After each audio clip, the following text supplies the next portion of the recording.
is Craig Morton. I'm the Assistant Provost here at the Metropolitan Campus. Provost Kiernan sees his guards. He's in his Tuesday evening class, so he will not be with us this evening. So welcome to the final event of this year's UN's Pathways. This has been an amazing year for us in the UN Pathways series. We've had topics such as Cherokee Wisdom, Foundations for Youth Manifesting Their Vision for Peace in a Changing World. We've had ambassadors from Peru and from Bhutan, and had an amazing event on communication public information. All of that in spite of a hurricane this year, so it's been a great year for us, and we owe that to Ambassador Kamal and to the great work that Dr. Murphy does for this program. So I'm finishing my 10th year here at the university, and I just realized we've been having this program for 10 plus years, so it's a very exciting tradition. I know you're in for a great treat this evening with the wonderful ambassador we have joining us today. So with that, I'd like to again welcome you to the evening. Please enjoy yourself, and I'm going to turn it over to Dr. Murphy, who will introduce our panel now.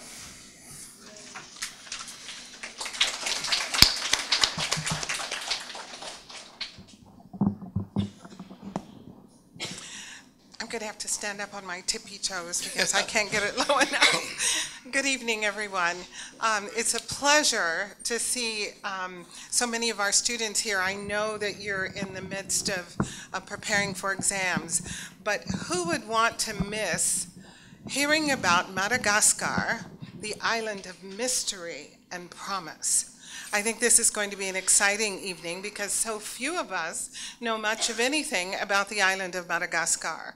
So our guest ambassador this evening, Ambassador Andrianarivelo, will enlighten us and will share with us interesting tidbits about his wonderful country. I would like to do a bit of housekeeping this evening. Would you kindly turn off or mute your cell phones? The program is being video recorded. And if you have to leave the room and you're wearing high heels, please leave on your tippy toes. That would be appreciated. I would also like to welcome particularly the family of Ambassador Andrianarivelo, Madame Elise, Roland, and Alexandre. We're very pleased to have you. It's a rare treat for us to have the ambassador's family with us. And of course, you know that we've already begun the recruitment process because Roland is going to be graduating soon, and he's interested in business. So any one of you who would like to encourage him to visit Fairleigh Dickinson as a future student, please feel free to do so. I think he's going to be saturated by the time he leaves. I would also like to welcome our guests from the UNA USA of Northern New Jersey. We're very pleased to have you with us this evening. I'm now going to turn the time over to Ambassador Kamal. The question and answer session and the closing will be handled by our new president of the Student Government Association, Rohan Maheshwari. He will be doing that after the discussion. So Ambassador Kamal will indicate to him when it is time to begin the question and answer session. Thank you. Thank you very much.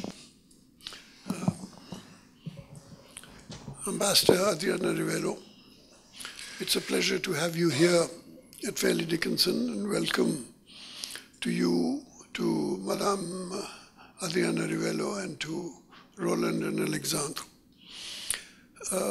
We are in the United States, which is a country that is not known for its knowledge of geography.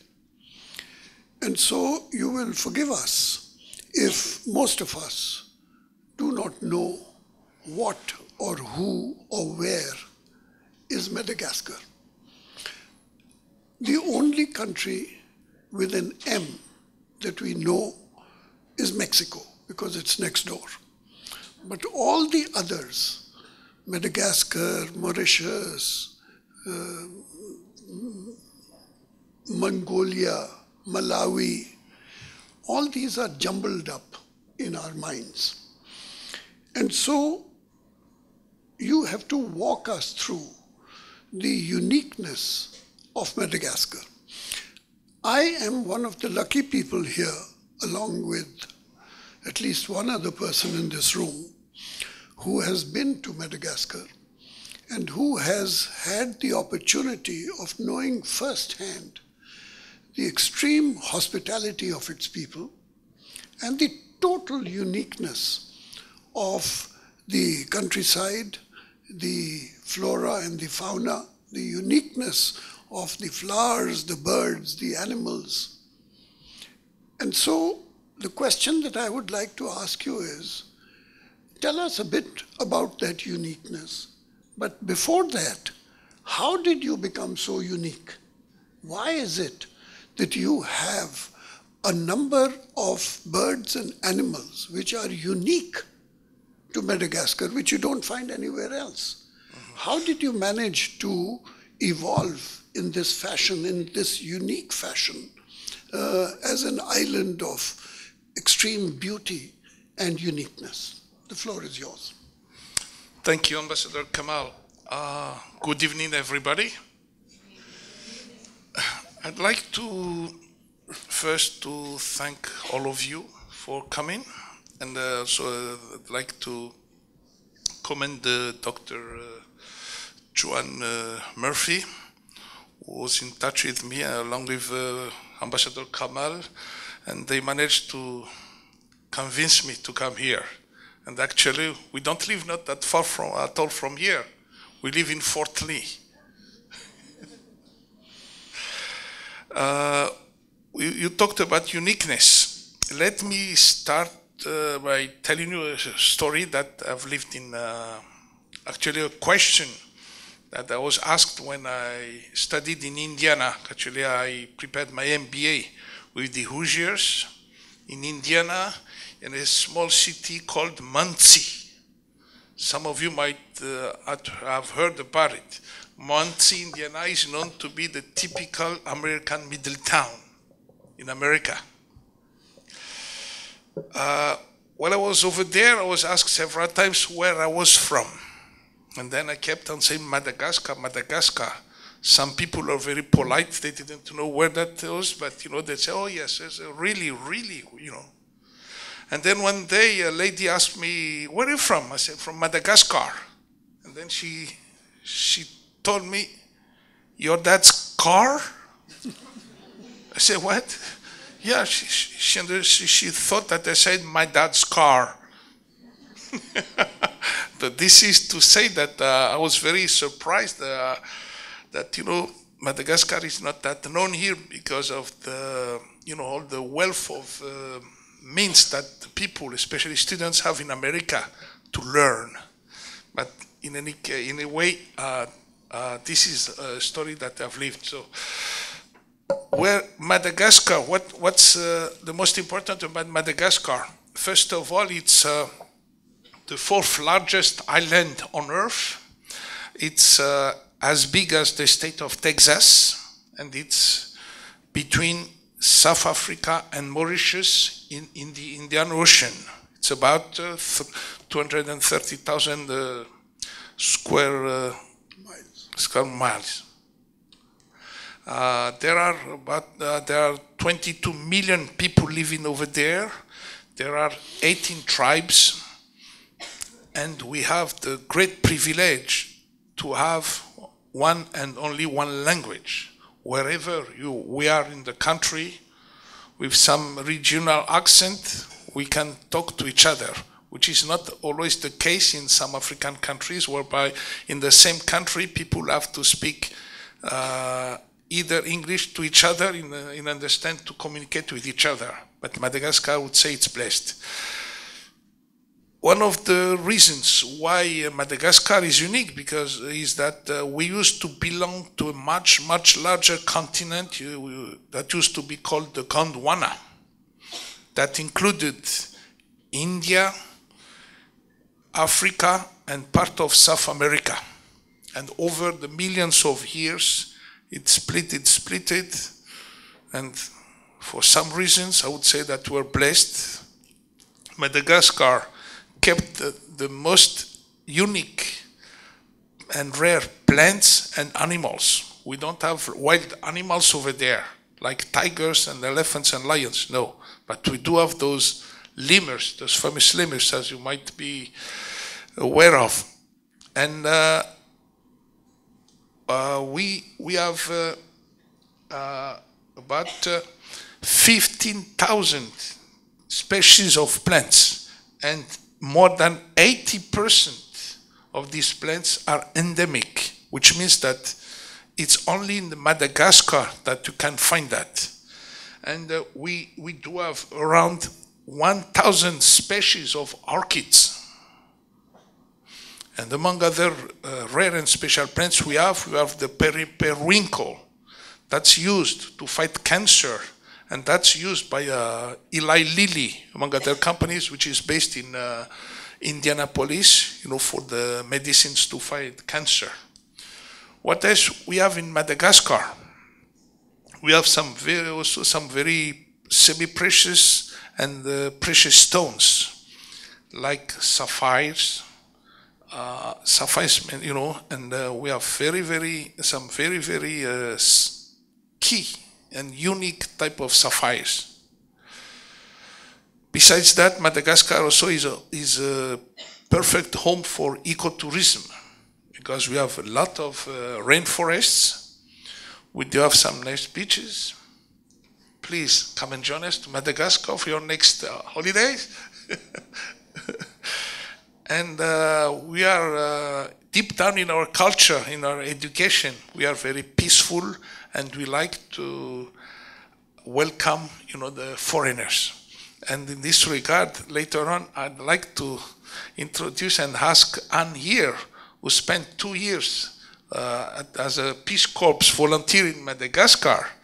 And, she's one of our best ambassadors here in the US, because, someone like her went through the whole process of arriving in Madagascar, learning the language, living in a family who doesn't speak English at all, and after a very short period of time, they speak fluent Malagasy. And as far as I know, those Peace Corps volunteers went to Madagascar.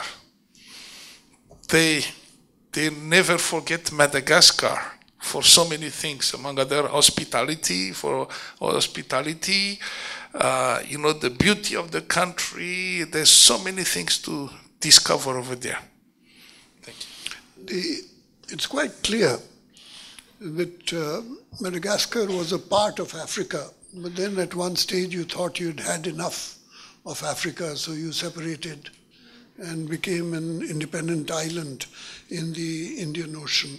And that is the secret of the uniqueness. But there are other secrets to Madagascar also. You have an exceptionally high literacy rate, which is not true of Africa or any other country other than Sri Lanka in the region. How did you achieve this high literacy rate? You must have a remarkable system of education, or the culture must be such that parents are insisting on the education of the children. But to achieve a rate of literacy above 60%, it's almost close to 70% in Madagascar. How did you achieve that? Well, deep down in our culture, in our education, from one generation to another, education has always been and is and will always be the highest priority.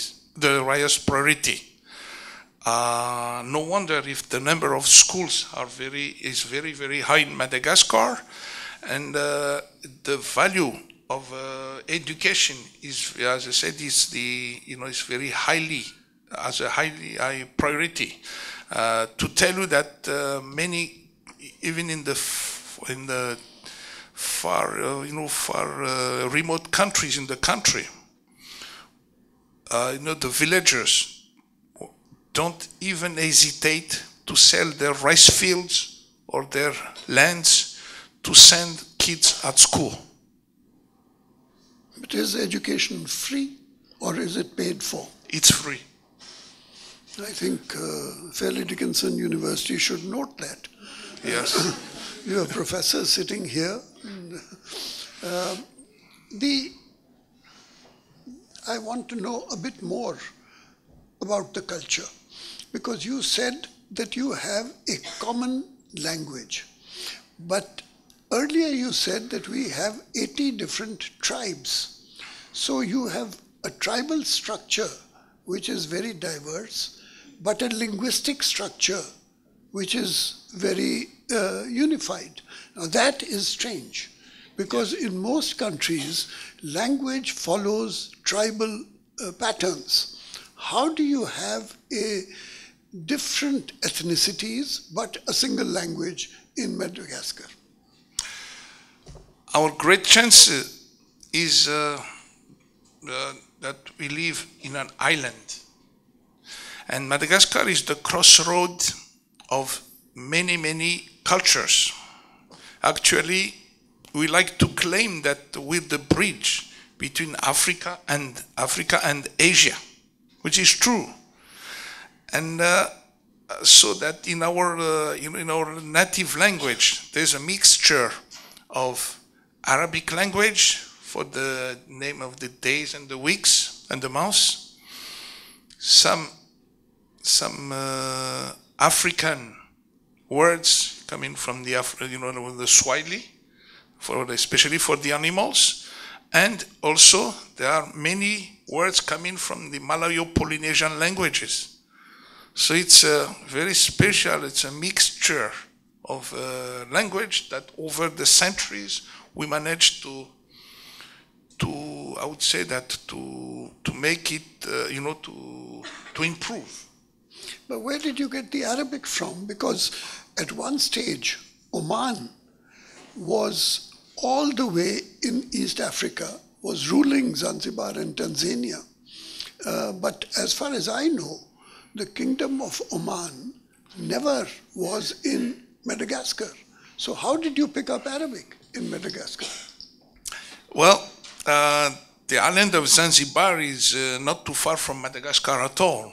And over the centuries, there were many traders coming from the Arabic Gulf, going to Madagascar. I see, but you kept them within the limits of trade. You did not allow them to colonize you. No, some of them got the green card. Oh. And after, later on, the citizenship. And especially in the northern part of the country, there are many people who have the Arabic features, but they are full-fledged Madagascar citizens. I see. But tell me a bit more about life in Madagascar. What is the standard of living? Are the people rich or poor? Are they happy or unhappy? How do people get along? How important is the family structure, for example, in Madagascar? Is it a core family, or do you have extended families in Madagascar? What is life like? Well, we're very family-oriented in Madagascar. Just to tell you that when newlyweds get their vows from both families, we tell them that, parents tell them that the wish is for them to have 7 boys and 7 girls. You're going to add to the population of the world at that rate.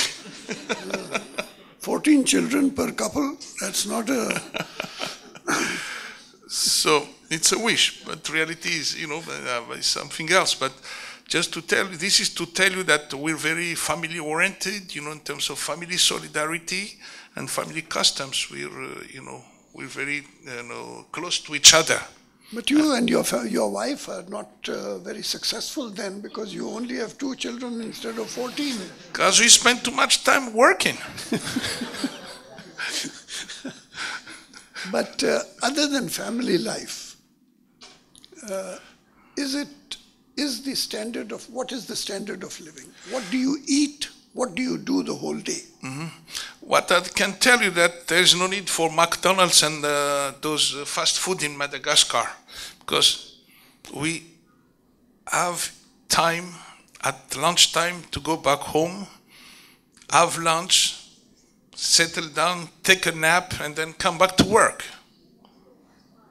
So, just this is to tell you that there is a nice joie de vivre in Madagascar. as far as our food is concerned, the basic is rice. Many families even start their day with rice in for breakfast, rice for lunch, and rice for dinner. But there's quite a variety of food over there, especially vegetable, seafoods. We have a lot of seafoods, and I would say there are also lots of spices. And above all, we have the best vanilla in the world. Yes, we do have the vanilla. That brings me to the question of exports, because you have vanilla plants which are well known. Madagascar vanilla has a high status in the world, but you also have a remarkable collection of orchids. Yes. Do you export flowers? And how important is the export of plants and flowers for Madagascar? Well, true, we do export flowers, but special flowers like orchids, especially some orchids in some to some very specific customers. But besides that, our main export is vanilla and seafood, and also the mining products like almanite and sapphire. We also export what else? Shellfish and textile and garments. Why textile and garments? Because we do have a very skilled manpower in Madagascar. So any product that is labor intensive, it can be made in Madagascar. And many people who are really skilled, in making those garment and textiles with those very well-known American brands here. Yes, we see that in the market. Frequently you see shirts and pants. If you look at the label, it says made in Madagascar. Yes. So obviously you are exporting textiles. But I'm interested in the investments into Madagascar, because when you look at the textile exports in the world from countries like Jamaica and Bangladesh, etc., most of these are being manufactured under foreign direct investment, frequently from Japan and other investment-oriented countries. Do you have a lot of foreign investment coming into Madagascar? Yes, we do, especially in the mining field. For the nickel, ilmenite, iron, cobalt, copper, chromites, and coal. So there's quite an array of mining products that you can find in Madagascar. Turn for a minute to relationships. I want to know about your relations with neighbors. You said that you were next door to Zanzibar. Next door is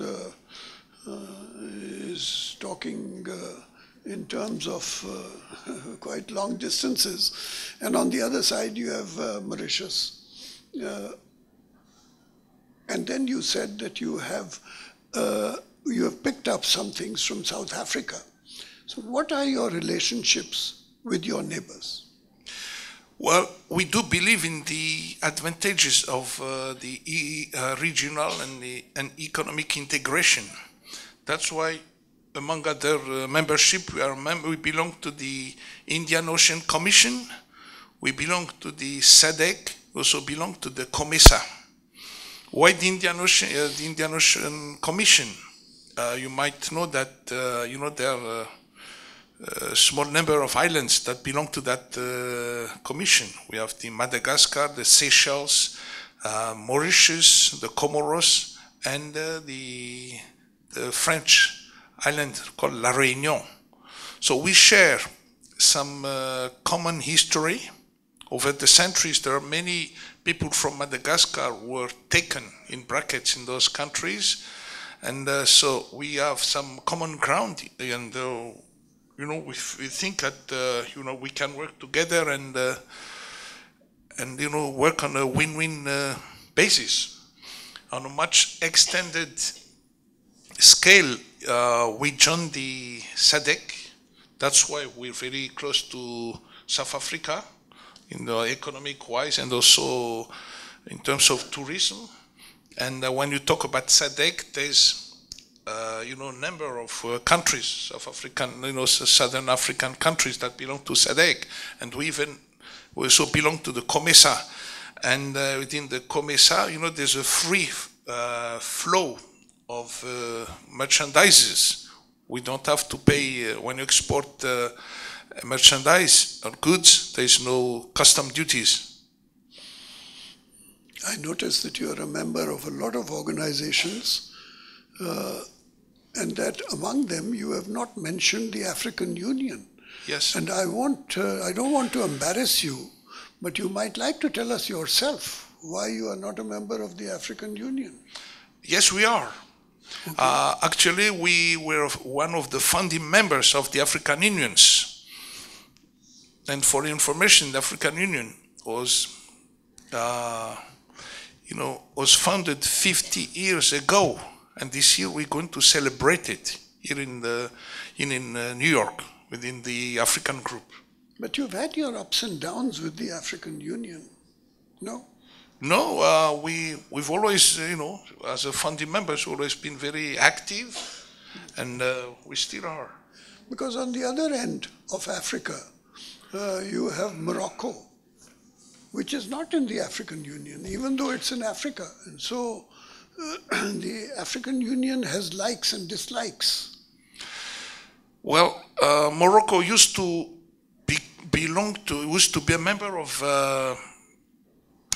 the African Union, but they did, because of the Western Sahara problem, they decided to withdraw from the African Union. So that was a sovereign decision that I would refrain from commenting. I want to go a bit deeper into your relationships. Well, I was brought up in France, and in Paris, every third person was from Madagascar. So what is the depth of your relationship with France, and how did you discover France, or how did France discover you? You are far from France. What is the link between you and France? I think I would say that we discovered each other. Actually, Madagascar used to be independent until 1896, when we lost the war against France. Before that, we were independent. We had a kingdom, legal government. We had ambassadors in many countries, and we were Anglophone. And when we lost the war in 1896, we became a French colony until 1960. So from that day on, the French school system was taught in Madagascar in the schools. But we managed to adjust ourselves with the French schooling system. What I mean is that at school, since the kindergarten, we spoke French. We studied with the typical French, the program that was taught in French. But once back home, we spoke Malagasy. So that gave us the chance and the privilege to become bilingual at some very early age. And that greatly helped us to learn some other language. Because in the 6th grade, we had to choose the English as a first foreign language, which was actually already a second foreign language. And on the 8th grade, we had to choose another language, either German or Spanish. Myself, I studied German. And in the 6th grade, we also had the chance to study Latin. which I did. And when you study Latin, then you learn, you acquire the skills of learning all the Latin-based language like French, Spanish, and Portuguese. So I would say that out of a lemon, we managed to make a lemonade. That means you are not only, you are to begin with trilingual and quadrilingual in Madagascar. We can also try to speak English. Try. Yeah. Well, the Americans are also trying also. Unsuccessfully so far. But tell me more about the relationship with France. How did you throw them out in 1960? No, we didn't throw them out. I think that it was time for Madagascar to recover its independence and its sovereignty, and there are some negotiations, and then the then President Charles de Gaulle, agreed to withdraw, to give our independence back. That shows the It was done in a very peaceful way, in a consensual way. Shows the greatness of de Gaulle as a statesman to be able to withdraw both from Algeria and from Madagascar after a past which was not very pleasant. You have been at the United Nations for several years, and you are a highly respected ambassador at the United Nations, even though you are not a Manhattanite, and so we don't quite trust you because you are a person from New Jersey. But we tolerate you with respect in the United Nations. What are your main interests in the United Nations? Well, first of all, I'd like to say here that Madagascar joined the United Nations as a sovereign and independent state in September 1960. We recovered our independence in June 1960, so which means that soon after our independence we joined the United Nations. What we are interested in the United Nations are, we act and work within the framework of the African group. But which means that the African group has a very high degree of solidarity and common view. But what we're most interested in is that the economic development and also the Millennium Development Goals. Some of you may already know what you call the MDG, the Millennium Development Goals, but it's a program that's made of 8 goals, among other things, education, water, sanitation. And why we're interested and very active in these fields, because we're part of the other world where there are still some people who can't afford to eat before going to sleep, or they can't afford to have water or electricity in some part of the countries, or we can't send the kids at school, so there is no education. So because of these inequalities in a world of 7 billion people now, we're very active, and we strive in order to narrow those inequalities. But we're very active at the United Nations, and just to let you know that the African group is composed of 54 state members, and whenever there's an election, we have the highest degree of solidarity. We always manage to appoint the number of candidates that are allocated to Africa, which is not the case for the other regional groups. So this makes the African group a very respected one. I know that. We learned it in the United Nations that in order to succeed in the UN, you have to be friendly with the African group. There is no shortcut in the UN other than the African group. It is 54 votes, and unusually, the African group sticks together. And so they vote together, and they vote with a degree of unity which is a source of great envy and jealousy for us Asians, because in Asia we never agree with each other. And so when you look at Africa and the African group, it is extraordinary how well and how mathematically they work in the elections. I want to ask you, nevertheless, I understand that Madagascar is a happy country, that you have strong family ties, that you have good food, good education, but there must be some things which could be better in Madagascar.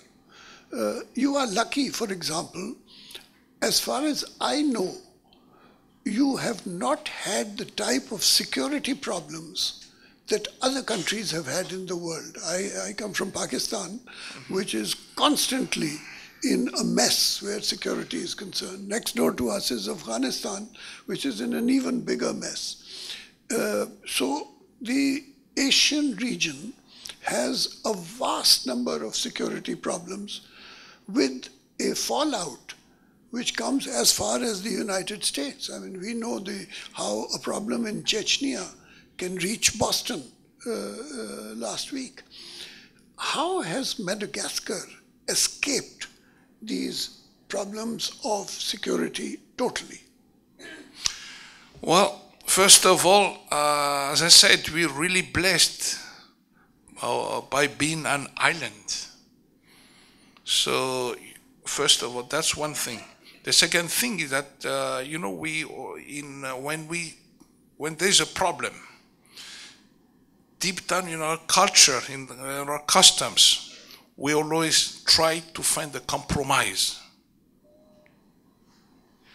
Thirdly, there's a very important value in our culture called the fiavanana. Fiavanana means, the link, the relationship between people from the same family, people of the same community. So we always try to find, and we always manage to find a compromise, an agreement whenever there's a problem. We don't kill each other. Thank God we're not violent, we're very peaceful people. So this culture, we bring that, in the international arena when we negotiate about any topic. And, for us, it's the most important thing is to respect each other and also persuasion in the international arena. So, yeah, but these are the spiritual principles of Buddhism and of Confucianism. Where did you pick up these spiritual things? What is the religious fundamental floor in Madagascar? What are the religions? What are the spiritual beliefs in Madagascar? Well, first of all, we have a very important value, the respect of elders and the respect of the ancestors. We believe that the ancestors, the dead ancestors, are somewhere between the people who are alive and the Supreme God. And that's very interesting because although we are Christians, most of us are Christians, we still have this duality of beliefs. And we manage to live with that and to live through that. And this gives us a sense of happiness, security, and also a sense of life, happiness of life, of living. This is interesting, this concept of the ancestor. I was ambassador in Korea, and I found that every Korean family has the history of at least 600 years of the family recorded. In other words, they know who are their ancestors. Do Yes. you also maintain the history of your ancestors? Yes, we do. And how do you maintain that history? Well, actually, for us, the death is not, the I would say the disparition of someone you love and someone you care. No, we think that, although that person is dead, that person over there is still caring and watching us. And in each and every family grave, you can see many, many generations in the same grave. So we're not afraid of death because we know where we came from and we know where we'll be going. So there's no fear about that. Do you maintain written records? In Korea, they maintain written records. Every family has one person who is in charge of the family history. And every 5 years, they choose a new person. So there's always a person with the history who has the record for the past 600 years. How do you maintain? Because graves, okay, that's one way of doing it, but do you have documents also? Well, nowadays, yes, it's in the document, more and more in the documents. But before that, it goes from one generation to another from word mouth to mouth. So, for instance, one family member has always the key of the grave. So that person is among the oldest, always among the oldest, because the younger ones don't want to eat because they are afraid of, being called up on, the grave. So that person is a kind of, the memory of the family, and that person knows who is where in the grave and who is going to go where. And we also have this typical Malagasy custom called the famadian. That's called the return, after a while, we go into the grave and bring some type of, special fabrics, and we wrap, our ancestors. We take, the bones and we wrap them, and this is a good reason to have a party. And this is also a sign of respect of our ancestors. I'm sorry, you exhume the bones and wrap them up again? Yes. I see.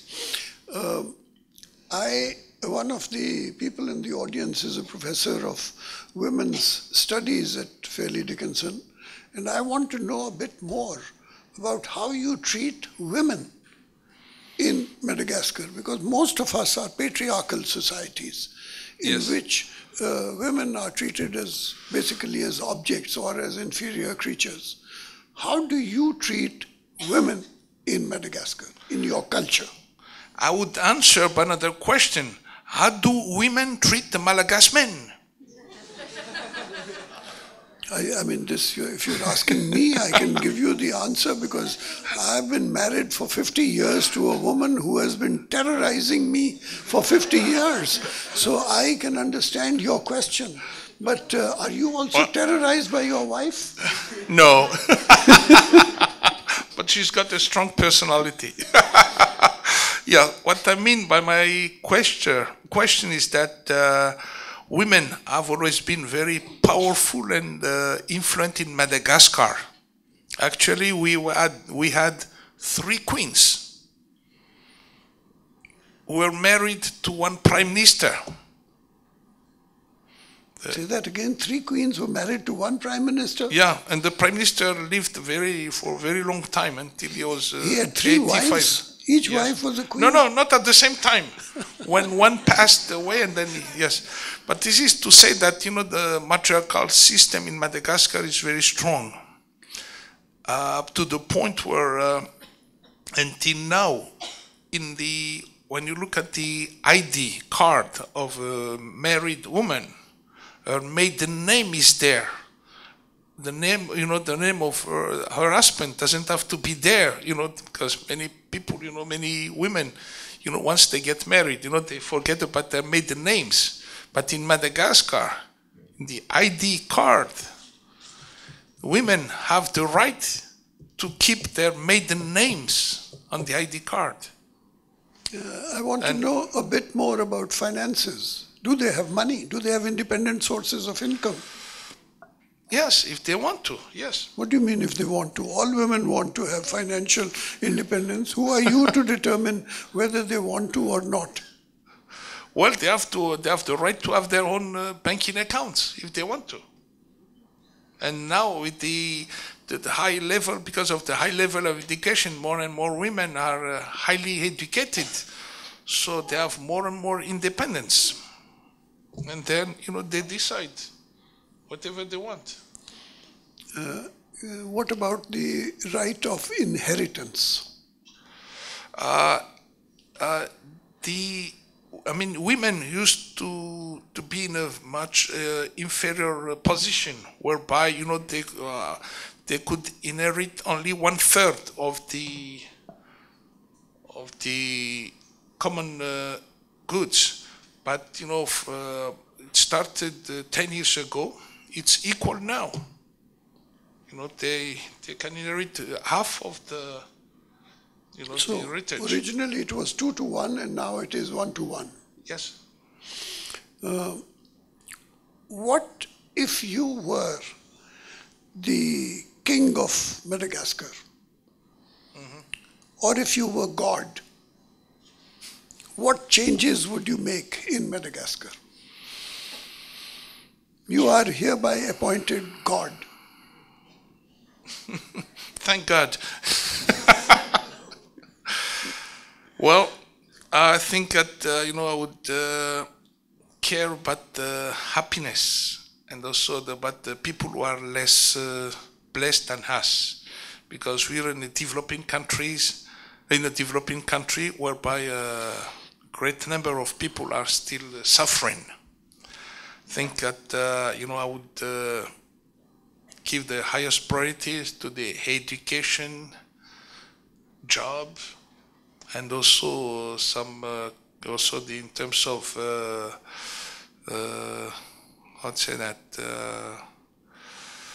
and the solidarity, because of the influence of internet or TV or the information technology, some young people are more and more influenced by some values that they learn from overseas, and they are in the process of forgetting our basic values like solidarity and especially respect of elders. So I would say that I would like to come back to the old and traditional values that allowed us to move forward in a much more human way. One of the great changes in the history of the United Nations occurred in 1990, when we moved away from the concept of measuring countries by economic standard of living into measuring the human development of countries. And it was truly a revolutionary change in thinking. Yes.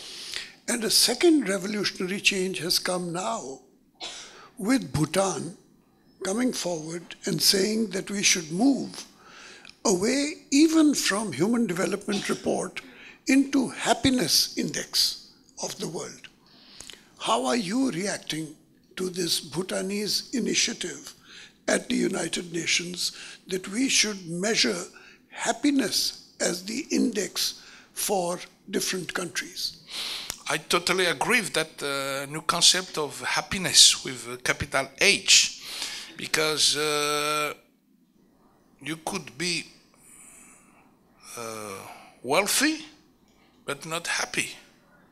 You may be wealthy but lonely.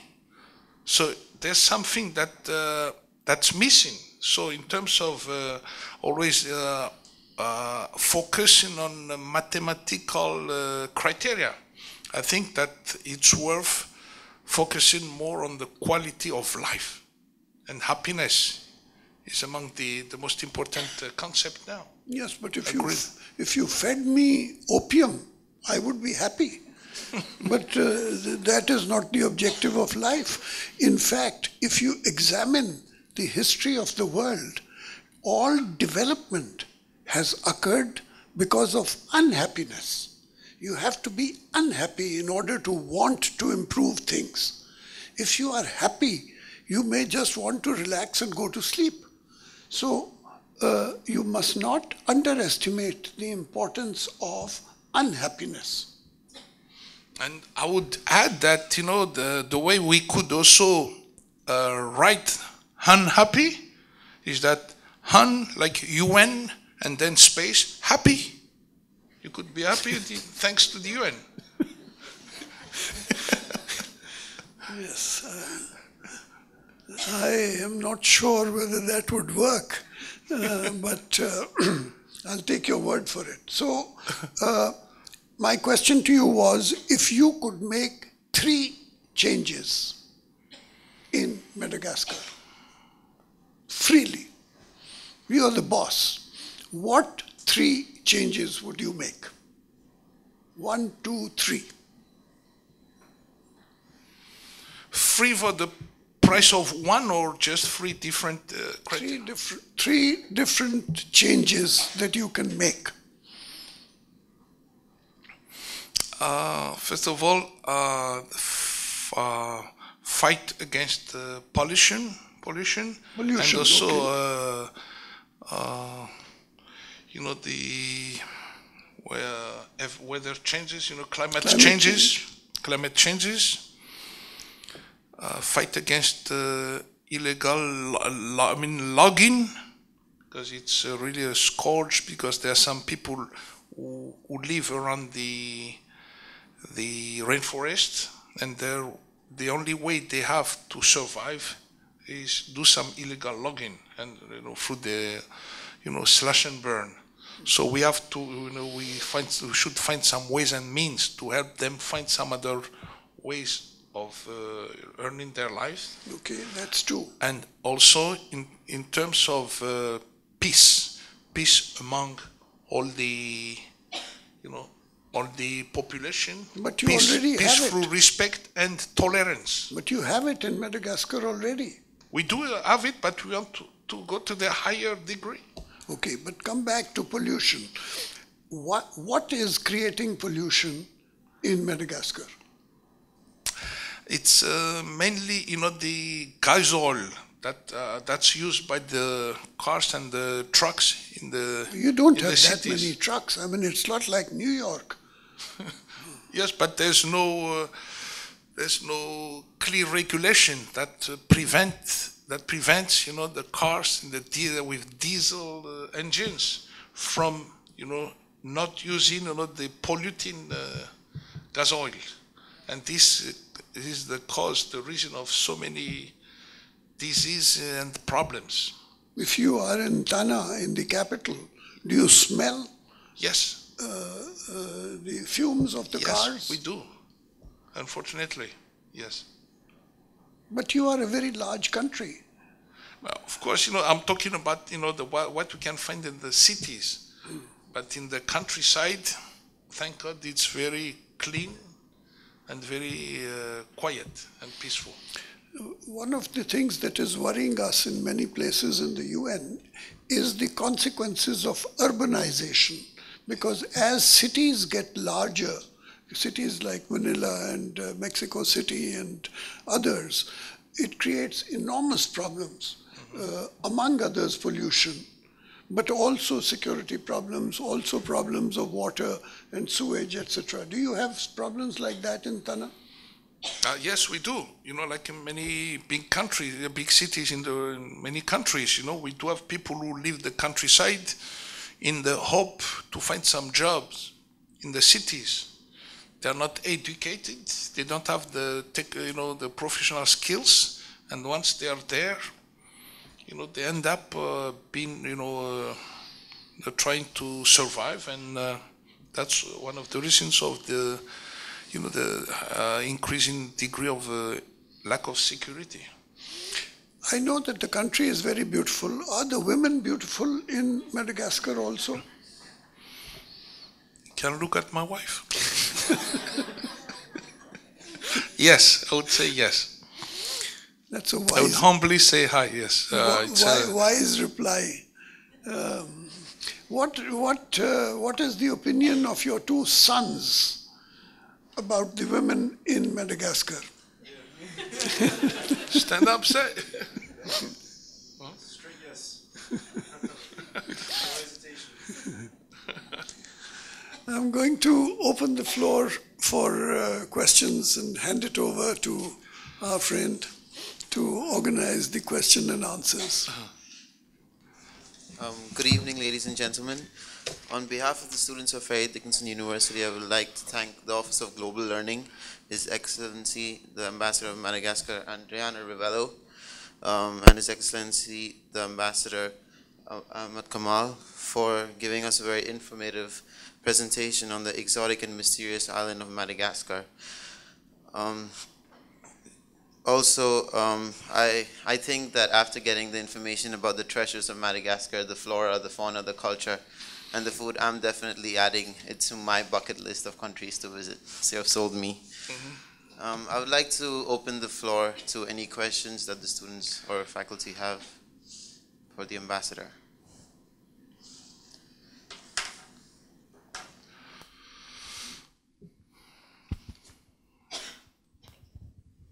Hello. Okay, I know you said that Madagascar is very family oriented. I was wondering if you had like any special wedding traditions that you typically do. Wedding traditions. Wedding tradition, yes. Yes. Yes, we do. One of the most important actions that made when talking about wedding is the respect of the girl's parents, of the bride's parents. We call it Fudunji. Literally, it means the back of the ship. Why so? Because this custom consists in going to the future bride's home, and then make a speech to thank her parents for having educated her to reach that stage whereby the future groom's decision came to choose her. And this is an opportunity to make some speech, because we are a country of speeches. So it's very interesting, because for many hours the two families have spokesmen or spokeswomen, and there's a ritual whereby the representative of the future groom tries to convince the girl's family that this guy is the best, and then in return also the spokesman of the girl tries to convince that he's not the best. So this it can take hours and hours and hours. But that's part of the culture, because we do have time. Thank God we have time. And at the end, when everything settles down, we do offer a small purse with some specific and old coins. We give that to the parents of the girl. And for us, that's the real wedding done in a traditional way. Can a man marry more than one girl? No. Only one. Oh. Can a woman marry more than one man? No, only one. All right, who else? Yeah. There's a mic coming. Thank you. My colleague here and I are from a flavor company not far from here, and we have a facility in Madagascar, and we're heavily invested in Madagascar with our vanilla extraction. Yes. You mentioned vanilla a little bit. It's very important to us as well as Madagascar. Can you tell me, do you know what portion of the Malagasy economy vanilla is responsible for? Or do you know how big of a portion of What percentage of your exports is only vanilla? Roughly. Is that what you mean? Yes. Well, I would say up to 50 to 60%. 6-0? Yes. Or 1-6? It's very, in terms of value. I'm talking about the Value, value, Yeah. not the quantity. No, quantity. Especially now there's much smaller quantity that's available, and then the price has increased. Are you developing other crops as well besides vanilla? Or are you focusing on vanilla? No, not on vanilla. We have the chance. Vanilla is, vanilla grows naturally, as you might know, and at some stage, you do this pollination process whereby, you take the male and the female and you Pollinate, yes. pollinate by them. hand, all by Yes. hand. Yeah. No, but the question is important because if you are dependent on a single commodity for 60% of your exports, that is great vulnerability. Because I know that the Americans love vanilla flavored ice cream, but tomorrow they may decide that they want some other flavor in ice cream. And then you may find that there is a decline. And so what is your effort to diversify your exports? We did decide to diversify, especially by having some more shrimp farming units, and also in the mining industries, and also in the textile and garment, just to avoid this highly dependence on the vanilla export. Thank you, Ambassador. But we can talk about vanilla afterwards if you want to, because I used to work with a company that exports vanilla, so I know what vanilla is all about.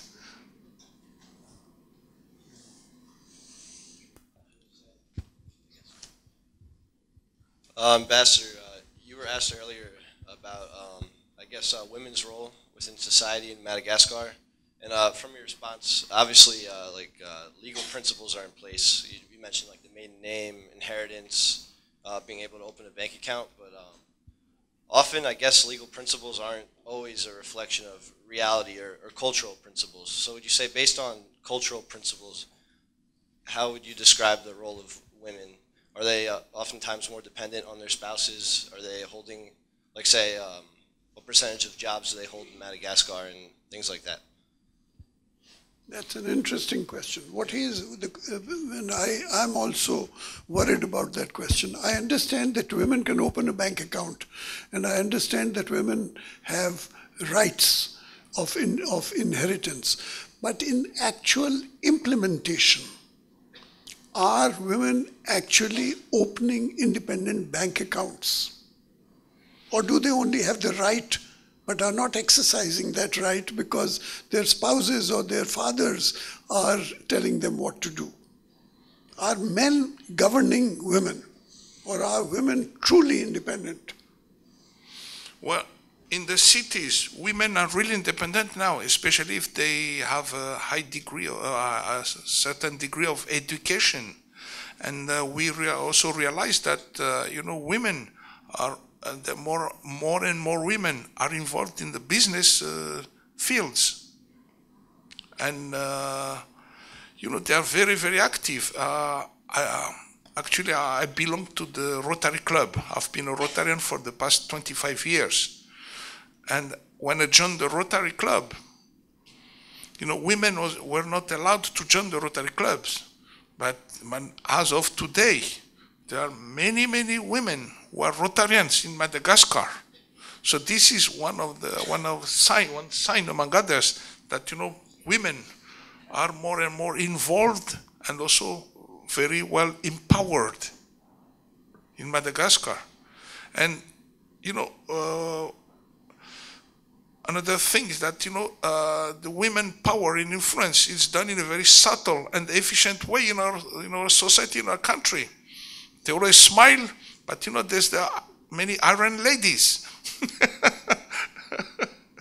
But, you know, we do believe at Madagascar men that a woman can help a man succeed, but a woman can also destroy a man's life. I noticed that every time Ambassador Andrianarivelo makes a statement, he looks at his wife to be sure that she agrees. So, questions from the floor. Yes. More questions. I like that. Yeah, lots of questions.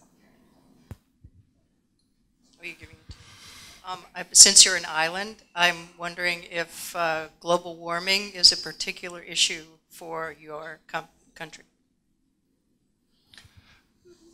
Yes, we live in, actually nowadays we live in a global village, and global warming is a real issue.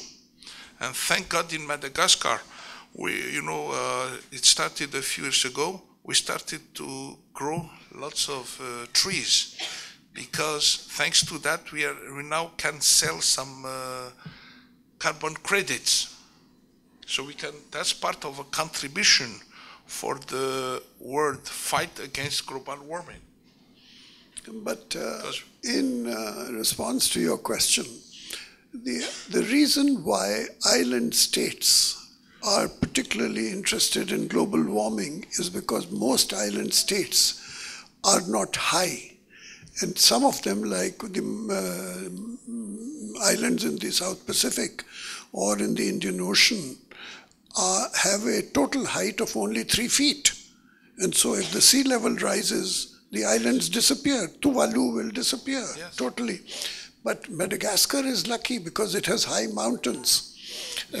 But that is one. Number two, half of the total populations of the world, total, live in coastal areas.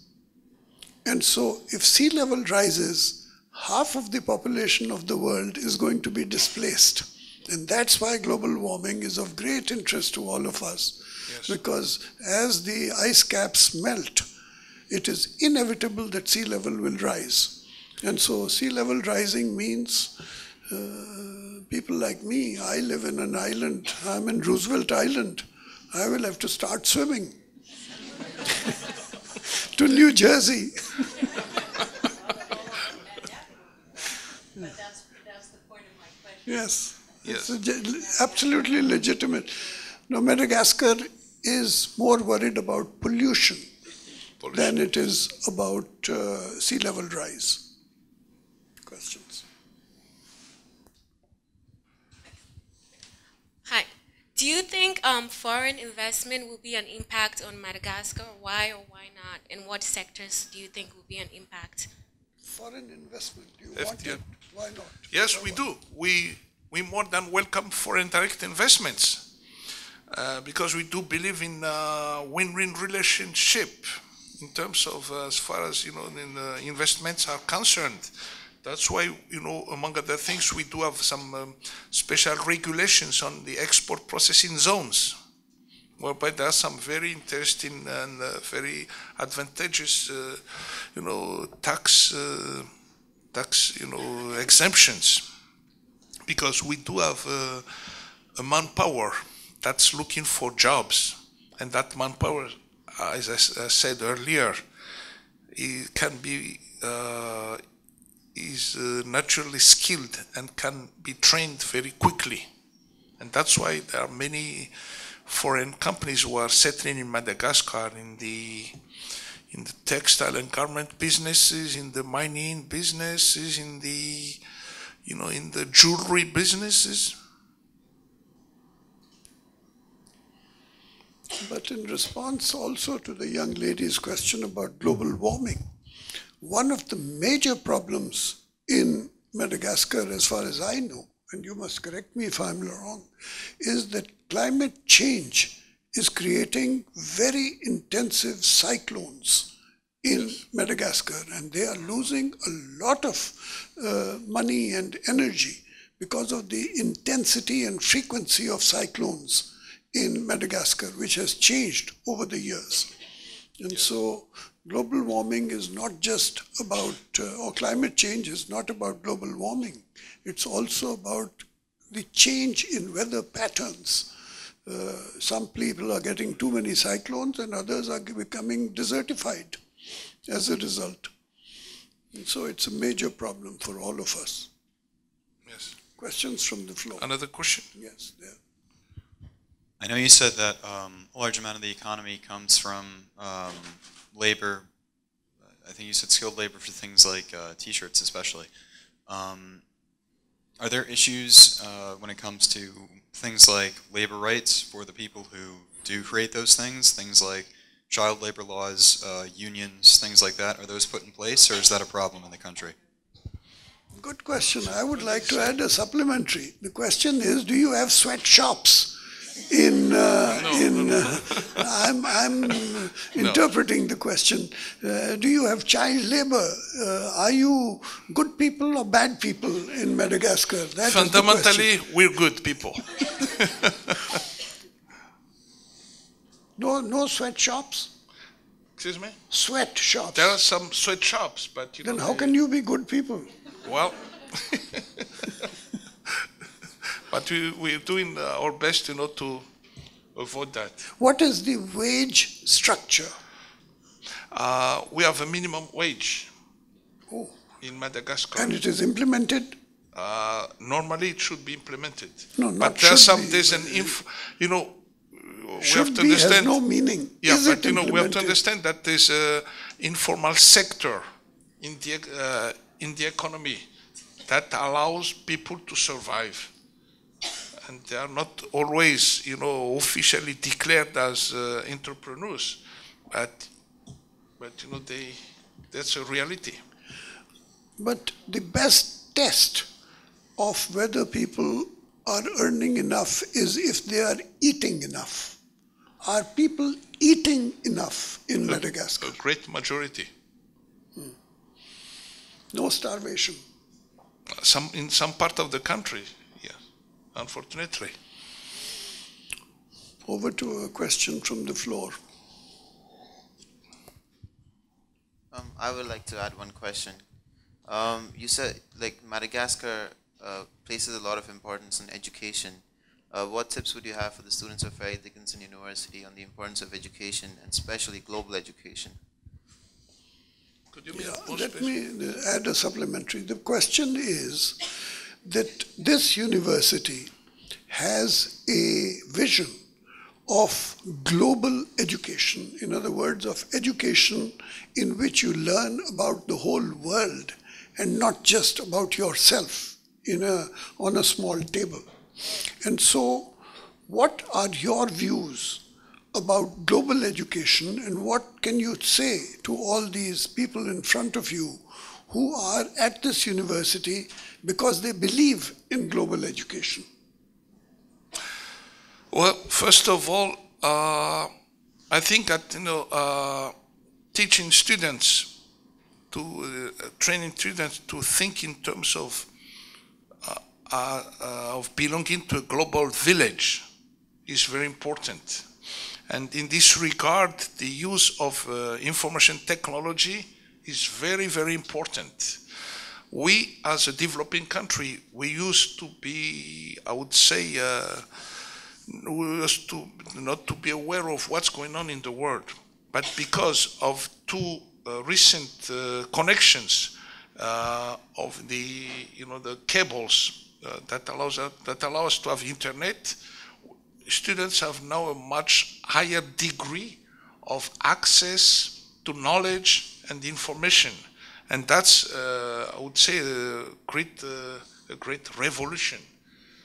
And more young people have no access to technologies like internet and all that's related to the internet. Thank you, Ambassador. Are there any more questions? Yes, two questions. Yes. No, can you wait? Wait for a mic. Go ahead, go ahead. No, there's a mic coming. In terms of healthcare, do your people have universal access to healthcare? Is it free or do they have to pay? The principle is that the healthcare should be free, but because of the lack of budget in the government, some people, some hospitals cannot afford to give free health care. So there should be, they ask for a minimum of financial participation. But in addition, besides that, we do have some private hospitals and private medical clinics.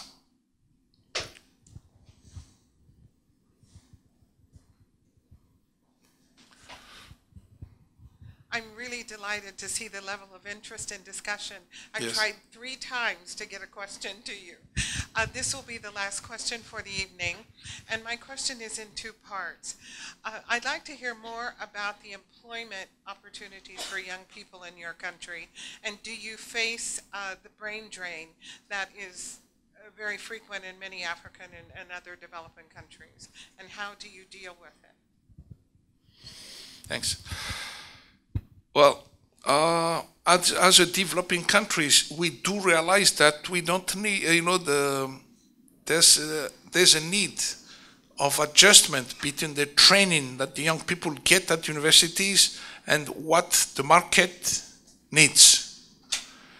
And in this regard, I believe that, the short-term training, like an associate degree in technical fields, that's what's needed in our country as developing countries, because there are many young Malagasy who are very bright, but when they get into the marketplace, they cannot find the right job for them, and yet many young people graduate and they end up being unemployed. So there should be some kind of adjustment in terms of the content, the curriculum that's taught at universities, and also the type of demands of the skills that the companies are asking for.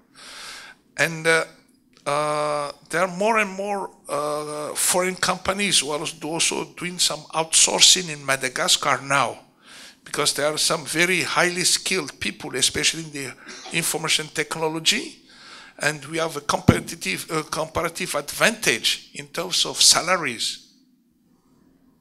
And this is something that we're working on in terms of in order to attract the foreign investors. Did I answer your question? Or? No, she also asked the question about the brain drain. Do you have people leaving Madagascar to find jobs in France or America or any other country? Yes, unfortunately, the brain drain does exist. What are you doing about it? What are you doing about it?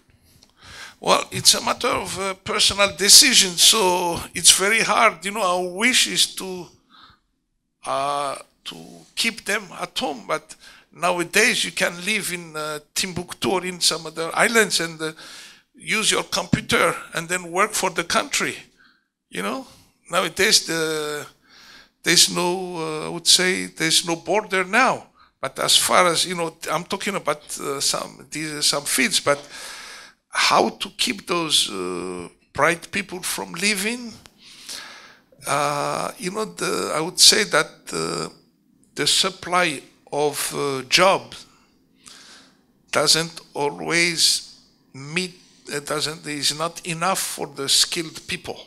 So they look for some other place, somewhere else in the world, especially in France and in Canada or in the US. And that's unfortunately a reality. But wherever we are, we never forget our country, and in one way or another, always contribute to the development of our country. Because we are very, our roots are there in Madagascar. So wherever we are, we never forget our country. Thank you, Ambassador. The Student Government Association looks forward to working with Dr. Murphy and the Office of Student Learning to further the goal of global education here at FCU. And I encourage the students to take advantage of programs like these to increase their global awareness. This concludes the UN Pathways Ambassadors Forum for the academic year, but we hope to enjoy your continued support in the fall.